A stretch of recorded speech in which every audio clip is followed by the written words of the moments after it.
श्रीमन्नारायण। पिछले कुछ वर्षों से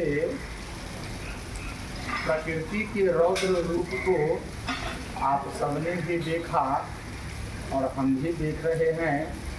तो मुझे वो बात याद आ गई कि हमारे गुरुदेव प्रेमानंद बाबा बोला करते थे, आज भी बोलते हैं, हम धर्माचार्यों का, धर्म गुरुओं का या कथावाचकों का एक ही काम बताया गया कि आम लोगों तक के उस धर्म के सिद्धांत को पहुंचाना या बताना जिसको पकड़कर मनुष्य इस संसार रूपी भवसागर से, बैतरनी से पार हो जाए।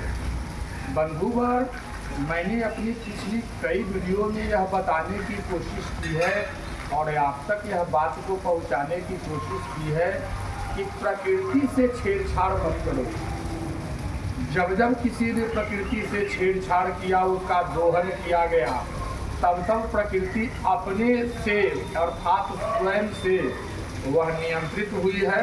और जब वह स्वयं से नियंत्रित होती है तो उस दौरान न जाने कितने लोग, कितने गांव, कितने नगर, कितने शहर विलीन हो जाते हैं। तो हम केवल इतना ही कहना चाहते हैं मित्रवर कि इस तथ्य को समझें, क्योंकि इस तथ्य को समझने के लिए, प्रकृति से जुड़ने के लिए कोई रुपए पैसे धन दौलत की आवश्यकता नहीं है। हमें केवल अपने मन को, यह जो हमारा चंचल मन है, जो बार बार कभी इधर कभी उधर कभी उधर जो होता है, इस मन को एकाग्र करना है। और उस एकाग्र करने की विधि को हमने बताया है कि मेडिटेशन, जिसे अंग्रेजी में कहते हैं और हिंदी में उसे ध्यान कहते हैं। ध्यान की क्रिया को अपनाएं और उस परम तत्व को समझें, क्योंकि उसको समझने के लिए एक ही रास्ता है और वह है केवल और केवल ध्यान की विधि। आज देख रहे हैं संसार में क्या हो रहा है, जल प्लावन।